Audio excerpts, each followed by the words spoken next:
நண்பர்கள் அனைவருக்கும் வணக்கம். இன்று ஒரு தகவல். இரும்பு அப்படின்னு பார்த்தீங்கன்னா ரொம்ப கடினமானது. அதை யாராலையும் அழிக்க முடியாது. ஆனால் அந்த இரும்புக்கு தொடர்பான துரு அதை சீக்கிரமே நாள்பட அழிச்சிடும். அதுபோல தான் யாராலையும் ஒரு நபரை அழிக்க முடியாது. ஆனால் அந்த நபரனுடைய சொந்த மனநிலை தான் அவனை அழிக்க முடியும் அப்படின்னு சொல்லிட்டு ரத்ன டாட்டா அவர்கள் சொல்லியிருக்கிறாங்க. நாம் நல்லதை நினச்சாலும் கெட்டதை நினச்சாலும் அதனால் வரக்கூடிய நல்லதுக்கும் கெட்டதுக்கும் பொறுப்பு யாருன்னா நம்ம மட்டும்தான். அதனால் எப்பயுமே ஒரு விஷயத்தை நீங்கள் நல்லதாக நினைங்க, கண்டிப்பாக அது நல்லதே நடக்கும். அடுத்ததாக மைவி த்ரெட்ஸில் ஒரு தகவல். எல்லோரும் எதிர்பார்க்குற மாதிரி உடனே பணம் கொடுக்குற மாதிரியோ அல்லது உடனே கம்பெனி ஸ்டார்ட் பண்ணுற மாதிரி ஒரு தகவல் கிடையாது. உறுப்பினர்களுக்குள்ளே நடக்கக்கூடிய சில கருத்து வேறுபாடு, சண்டைகள் அப்படின்னு கூட சொல்லலாம். நேற்று திருப்பூரில் ஒரு நபரை ஒரு விஷயமா பார்க்க போயிருந்தேன். அப்போ பார்த்தீங்கன்னா அவரை பார்க்குறதுக்கு வேற ஒரு 2 நண்பர்கள் வந்திருந்தாங்க தாராபுரத்தில் இருந்து. ஸோ அவங்ககிட்ட ஒரு அரை மணி நேரம் உட்காந்து பேசியிருந்த வகையில் மைவி த்ரெட்ஸில் அவங்களும் இருக்கிறாங்க. ஸோ அது சார்ந்த நிறைய விஷயங்கள் அவங்களுக்குள்ளார நிறையா பகிர்ந்து பேசிக்கிட்டாங்க. ஸோ எனக்கு தெரிஞ்ச கருத்தை நான் சொன்னேன், அவங்களுக்கு தெரிஞ்ச கருத்தெல்லாம் அவங்க நிறைய நபர்கள் சொன்னாங்க. அதில் பார்த்தீங்கன்னா ஒரு நண்பர் ரொம்ப பாதிக்கப்பட்டிருக்கிறார். என்ன அப்படின்னு பார்த்தீங்கன்னா, அவர் இப்போ போன மாதம் ஏப்ரல், மே, ஜூன் அந்த மாதத்தில் பார்த்தீங்கன்னா பே பண்ணுற மாதிரி கம்பெனி சொல்லியிருந்தாங்க இல்லையா. அப்போ அவர் பார்த்தீங்கன்னா வெளியில் வட்டிக்கு வாங்கி போட்டிருக்காரு. ஒரு 2 ஐடியா ஏதோ சம்திங் ஃபுல்லாக வெளியில் கடன் வாங்கி தான் போட்டிருக்காரு. போட்டதுக்கு அப்புறமா பார்த்தீங்கன்னா நம்மளுக்கு பேமெண்ட் வரதும் ஸ்டாப் ஆயிடுச்சு. அதுக்கப்புறமா அப்ளிகேஷனுமே ரன் ஆகலை, இது வரைக்குமே ரன் ஆகலை. சரிங்களா. ஸோ அப்படி இருக்கும்போது அவருக்கு பார்த்தீங்கன்னா இப்போ கிட்டத்தட்ட பார்த்தீங்கன்னா ஒரு 1 லட்சத்துக்கு மேலே பார்த்தீங்கன்னா அந்த இன்ட்ரெஸ்ட்டே கட்ட முடியாமல் நிற்கிது. ஸோ அதனால் நான் ரொம்ப வருத்தமான சூழல் இருக்கிறேன்.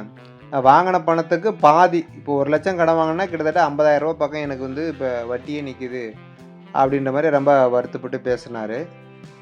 அது உண்மையும் கூட தான். ஏன் அப்படின்னு பார்த்தீங்கன்னா, அவங்க ஜாயின் பண்ணாமல் இருந்தாங்கன்னா கூட அந்த கடனில் இருந்து அவங்க தப்பிச்சிருக்கலாம். பட் வரும்ன்ற ஒரு நம்பிக்கையில் கொடுத்துட்டு இருந்தாங்க. இந்த மைவி த்ரெட்ஸ் அப்படின்ற அந்த கம்பெனி மேலே இருந்த ஒரு மிகப்பெரிய நம்பிக்கையில் நிறைய நபர்கள் பர்ச்சேஸ் பண்ணிவிட்டு இன்றைக்கி வர முடியாமல் அந்த இன்ட்ரெஸ்ட்டை கூட கட்ட முடியாத ரொம்ப வருத்தமான சூழல்லாம் இருக்கிறாங்க. அதில் ஒரு நண்பர் சொன்னது என்னன்னு பார்த்தீங்கன்னா, எம்டிக்கு என்ன சூழல் இருக்குதுன்னு நமக்கு தெரியாது, யாருக்குமே தெரியாது. கோர்ட்டில் நடக்கிற என்ன விஷயம் அப்படின்றது நம்மளுக்கு 100% முழுமையாக தெரியாது. அதில் ஒரு 10% தான் நம்மளுக்கு தெரியும். காவல்துறையில் மைவி த்ரெட்ஸ் மேலே என்ன விதமான சூழல் இப்போ போயிட்டுருக்குது அப்படின்றது நமக்கு தெரியாது. ஸோ காவல்துறை, நீதித்துறை, மைவி த்ரெட்ஸோட எம்டி அவர்கள், இவங்க 3 பேர்த்துக்கு மட்டும்தான் கம்பெனியில் என்ன பிரச்சனை ஓடிக்கிட்டு இருக்குது, கம்பெனி எப்போ ரன் பண்ணுவாங்க அல்லது ரன் பண்ண மாட்டாங்களா, அல்லது அமௌண்ட்டெல்லாம் திருப்பி கொடுக்கறதுக்கான சாத்தியக்கூறுகள் இருக்கா இல்லையா அப்படின்றத எம்டிக்கு மட்டும்தான் தெரியும். அந்த 3 நபர்களுக்குள்ளார மட்டும்தான் தெரியும். ஸோ உறுப்பினர்களுக்கு யாருக்குமே அங்கே என்ன நடக்குது, ஏன் அவர் இவ்வளோ நாள் பேசாமல் இருக்கிறாரு, வீடியோவில் பேசுகிறான் இல்லை அல்லது பேமெண்ட்டை கொடுக்கல இல்லை அப்படின்னு நம்மள பல பேருக்கு பல கேள்வி இருக்குது. ஆனால் அவங்களுக்கு என்ன சூழல் அப்படின்றது யாருக்கும் தெரியாது. ஆனால் உறுப்பினர்கள் என்ன சூழலில் இருக்கிறாங்க, எந்த மாதிரியான பிரச்சனைகளை சந்திக்கிறாங்க அப்படின்றது கண்டிப்பாக எம்டி அவர்களுக்கு தெரியும் அப்படின்ற மாதிரி சொன்னாங்க. அது உண்மை தான். ஏன் அப்படின்னு பார்த்தீங்கன்னா, இப்போ என்னென்னலாம் கஷ்டப்படுறாங்க அப்படின்றத நிறைய நபர்கள் யூடியூப்பில் போடுறாங்க. சில நபர்கள் சில உருக்குமான பதிவுகளாலும் போடுறாங்க. கண்டிப்பாக அவர் வெளியில் தான் இருக்கிறாரு, கண்டிப்பாக வெளியில் பார்ப்பார். ஸோ நம்மளால் இந்த மாதிரி பிரச்சனைலாம் ஓடிக்கிட்டு இருக்குது, அதுக்கு நமது நிறுவனம் தான் காரணம் அப்படின்றது அவருக்கும் கண்டிப்பாக தெரியும். ஆனால் அதை அவர் சரி செய்யலாம் அப்படின்னு நினச்சா கூட சரி செய்யாத சூழல் இருக்கார் அப்படின்றது கண்டிப்பாக நம்மளால் புரிஞ்சிக்க முடியும். ஏன்னா இத்தனை பேர் கம்பெனிக்கு எதிர்ப்பாக கிட்டத்தட்ட 190, 150 சம்திங் இதை போய் கம்ப்ளைண்ட் கொடுத்துருக்குறாங்க. ஸோ அவங்களாம் ரொம்ப பாதிக்கப்பட்டவங்க. மீதெல்லாம் ஓரளவுக்கு அமௌண்ட்டு வாங்கியிருப்பாங்க. சரி கம்பெனி வந்துடும் அப்படின்ற ஒரு நம்பிக்கையில் கூட இன்னும் கம்ப்ளைண்ட் கூட கொடுக்காமல் இருப்பாங்க. ஸோ அப்படின்ற நம்பிக்கையில் அவருமே இந்த பிரச்சனையெல்லாம் பார்த்துக்கிட்டு நம்மளால் ஒன்றும் பண்ண முடியல அப்படின்னு வருத்தப்பட்டுக்கிட்டு இருப்பார் அப்படின்ற மாதிரி ஒரு நபர் சொன்னார். சப்போஸ் இந்த உறுப்பினர்களுக்கு ஒரு நம்பிக்கை கொடுக்கும் விதமாக அல்லது நான் திருப்பி கொடுப்பேன் அப்படின்னு ஏதாவது ஒரு வார்த்தையை சொல்லலாம்னு நினச்சா கூட அது சொன்னார் அப்படின்னு சொன்னால் அவருக்கு வழங்கப்பட்டிருக்கக்கூடிய அந்த ரிலாக்ஸேஷன் அப்படின்றது இன்னும் கெடுபடியாக மாறிடும்.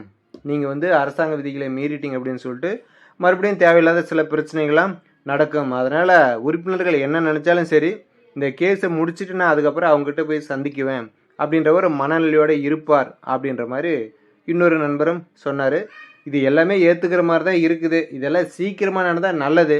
இல்லைன்னா நிறைய நபர்கள் இன்னும் ரொம்ப வருத்தமான சூழலுக்கு தள்ளப்படுவாங்க அப்படின்னு ஒரு நண்பரும் சொன்னார். மைவி த்ரெட்ஸில் போட்ட பணத்தை எடுக்காத நபர்கள் நிறைய நபர்கள் இந்த மாதிரியான ரொம்ப வருத்தமான சூழலில் தான் இருக்கிறாங்க. அதை நம்ம தினம் பார்க்க முடியுது. நிறைய நபர்கள் கால் பண்ணியும் பேசுகிறாங்க. நிறைய நபர்கள் என்னாச்சு ஏதாச்சு அப்படின்ற மாதிரி கேட்குறாங்க. தெரியாத ஒரு விஷயத்தை நம்ம உறுப்பினர்களுக்கு ஏதாவது ஒன்று பாசிட்டிவாக சொல்லி அவங்களும் வருத்தப்படக்கூடாது. நாளைக்கு இதை சொல்லியிருக்காங்களா அப்படின்னு நம்மளே ஒரு கேள்வி கேட்டாலும் அதுக்கு நம்மக்கிட்ட பதில் இருக்கணும், ஆதாரம் இருக்கணும். அது இல்லாமல் நாளைக்கு வந்துடும், நாளான்னைக்கு வந்துடும், ஆகஸ்ட் 1ஆம் தேதி 10ஆம் தேதி 20ஆம் தேதி அப்படின்னு சொல்லிட்டு நமக்கா வாய்க்கு வந்தது ஏதாச்சும் ஒன்று அடிச்சு விடக்கூடாது. தெரிஞ்சால் தகவல் சொல்லுவோம், தெரியலாம் அமைதியாக கூட இருந்துக்கலாம். தெரியாத தகவலை மக்கள்கிட்ட கொண்டு போய் சொல்லி கண்டிப்பாக குழப்பக்கூடாது. அதனால் எனக்கு தெரியாத மைவி த்ரெட்ஸ் விஷயங்களை நான் உங்கள்கிட்ட ஷேர் பண்ண முடியல. அதனால தான் அந்த மைவி த்ரெட்ஸில் இருக்கக்கூடிய நிறைய உறுப்பினர்கள் எஸ்பி அப்படின்ற ஒரு கம்பெனியில் நிறைய நபர்கள் உறுப்பினர்களாக இருக்கீங்க. ஸோ அதனால் அந்த கம்பெனியில் சில அப்டேட்ஸ்லாம் கொடுத்துக்கிட்டு வராங்க. நான் ஃப்ரெண்ட்ஸ் மூலிமா பார்த்துக்கிட்டு இருக்கேன். ஸோ அதனால் அந்த தகவலை உங்களுக்கு சொல்லலாம் அப்படின்றதுக்காக தான் எஸ்பியை பற்றின வீடியோவை நான் உங்களுக்கு ஷேர் பண்ணுறேன். அதுவுமே நிறைய நபர்கள் பார்க்குறதில்ல, எனக்கு நல்லா தெரியும். ஏன்னா நம்மக்கிட்ட இருக்கிறவங்க நமது சேனலில் சப்ஸ்கிரைபர் எல்லாமே பார்த்தீங்கன்னா மைவி த்ரெட்ஸ் உறுப்பினர்கள் தான். அதில் இருக்கக்கூடிய கொஞ்சம் நபர்கள் தான் மைவி எஸ்பிஓவில் போய் ஜாயின் பண்ணியிருக்கிறாங்க.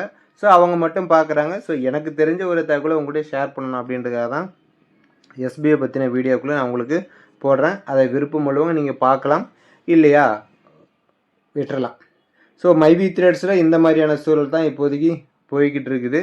அவங்க வந்து அந்த ஃபுல் ரிலாக்ஸேஷன் வாங்குவதற்கு உண்டான ரிட்மனு ஒன்று போடுறாங்களா அல்லது போட்டுட்டாங்களா போடுவாங்களா அப்படின்றத சில நண்பர்கள் வந்து சொல்லியிருக்கிறாங்க. அந்த மாதிரி எதுக்கும் தகவல் இது வரைக்கும் கிடைக்கப்பெறல. கிடைச்சதுன்னா கண்டிப்பாக உங்களுக்கு ஷேர் பண்ணலாம். எனக்கு தெரிஞ்ச ஒரு விஷயம் என்னன்னு பார்த்தீங்கன்னா, கம்பெனி திருடிட்டு ஓடிட்டாங்க அல்லது மோசடி பண்ணிட்டாங்க, ஏமாற்றிட்டாங்க அப்படின்ற மாதிரி இது வரைக்கும் எல்லாரும் சொல்லியிருக்காங்களே தவிர பட்டு அதிகாரப்பூர்வமாக வந்து அரசாங்கம் இது வரைக்கும் அறிவிக்கலை. கோர்ட்டும் சொல்லலை, காவல்துறையும் சொல்லலை.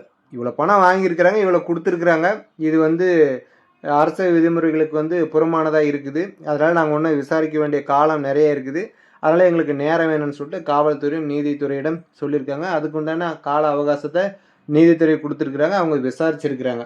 இதனாலேயே மற்றபடி இவ்வளோ ஏமாற்றிட்டு ஓடிட்டாங்க, கம்பெனி மூடிட்டாங்க அப்படின்ற மாதிரி எதுவுமே கிடையாது. அவங்க அக்கௌண்ட்டில் அமௌண்ட்டும் இருக்குது. அதை கொடுத்தாவே இப்போ பெண்டிங் இருக்கிறவங்களுக்கு எல்லாத்துக்கும் கொடுத்து முடிச்சிடலாம் அப்படின்ற மாதிரியும் சொல்லியிருக்கிறாங்க. அதே மாதிரி பார்த்தீங்கன்னா, இவங்கெல்லாம் இப்படியெல்லாம் சொல்கிறாங்களே, யாரும் எந்த செய்தியும் சொல்ல மாட்டேங்கிறாங்க அப்படின்னு சொல்லிட்டு நேற்று எனக்கு ஒரு யோசனை வந்தது.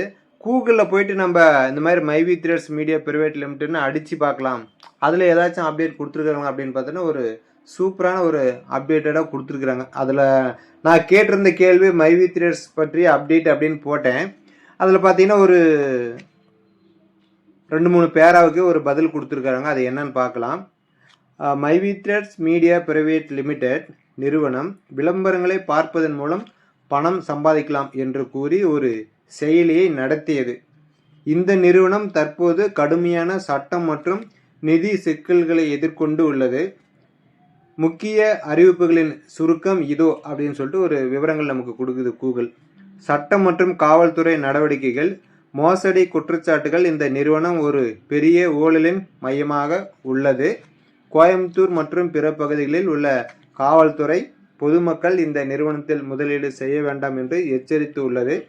நிறுவனத்தின் வணிக மாதிரி ஒரு பான்சி ஸ்கீம் என்று காவல்துறை மூலம் கூறப்பட்டுள்ளது. கைது மற்றும் சரணடைதல். நிறுவனத்தினுடைய உரிமையாளர் சக்தி ஆனந்தன் சட்ட நடவடிக்கைகளை எதிர்கொண்டு சென்னையில் உள்ள ஒரு சிறப்பு நீதிமன்றத்தில் சரணடைந்தார். முதல் தகவல் அறிக்கை மற்றும் விசாரணை, சட்டவிரோதமாக கூடியது உள்ளிட்ட பல்வேறு குற்றங்களுக்காக நிறுவனத்தின் நிர்வாக இயக்குனர் மற்றும் முதலீட்டாளர்கள் மீது காவல்துறை வழக்குகள் பதிவு செய்துள்ளது. பொருளாதார குற்றப்பிரிவு இந்த நிறுவனத்தை விசாரித்து வருகிறது. பாதிக்கப்பட்டவர்கள் புகார் அளிக்க அழைப்பு நிறுவனத்திடம் பணம் இழந்தவர்கள் அவரவர் மாவட்டங்களில் உள்ள பொருளாதார குற்றப்பிரிவு EOW நிலையத்தில் புகார் அளிக்குமாறு அதிகாரிகள் வலியுறுத்தி வருகின்றனர். புகார் மனுவுடன் வங்கி அறிக்கைகள் போன்ற ஆதார ஆவணங்களையும் இணைக்குமாறு கேட்டுக்கொள்ளப்பட்டுள்ளது. நிறுவனத்தினுடைய நிலை செயலினுடைய நிலை மைவி த்ரெட்ஸினுடைய செயலி அதாவது அப்ளிகேஷன் வந்து கூகுள் பிளே ஸ்டோரிலிருந்து தற்காலிகமாக நீக்கப்பட்டுள்ளது அல்லது முடக்கப்பட்டுள்ளது. நிறுவனத்தின் கார்ப்பரேட் நிலை சட்ட சிக்கல்கள் தொடர்ந்தாலும் கார்ப்பரேட் பதிவுகளின்படி மைவி த்ரெட்ஸ் மீடியா பிரைவேட் லிமிடெட் சென்னையில் உள்ள கம்பெனி பதிவாளர்களிடம் ROC செயலில் உள்ள ஆக்டிவ் நிறுவனமாகவே இன்னும் பட்டியலில் உள்ளது அப்படின்ற ஒரு விவரத்தை கூகுளே நமக்கு சொல்லியிருக்குது. ஸோ மைவி த்ரெட்ஸோட இந்த விஷயங்கள் கூகுளில் அப்டேட் பண்ணியிருக்கிறாங்க. ஸோ நம்ம யாரையும் போய் கேட்டு தெரிஞ்சுக்கணும் அப்படின்னு கூட அவசியம் இல்லை அப்படின்றத நேற்று இதன் மூலிமா நான் தெரிஞ்சுக்கிட்டேன். ஸோ நீங்களும் ஏதாச்சும் இந்த மைவி த்ரெட்ஸை பற்றி தெரிஞ்சுக்கணும் அப்படின்னு சொன்னால் இந்த மாதிரி நீங்கள் போட்டிங்கன்னா கண்டிப்பாக உங்களுக்கும் தகவல் வரும். ஸோ மைவி த்ரெட்ஸில் ஆரம்பத்தில் நிறைய நபர்கள் நிறைய பணம் சம்பாதிச்சாங்க, இல்லைன்னு சொல்லவே முடியாது.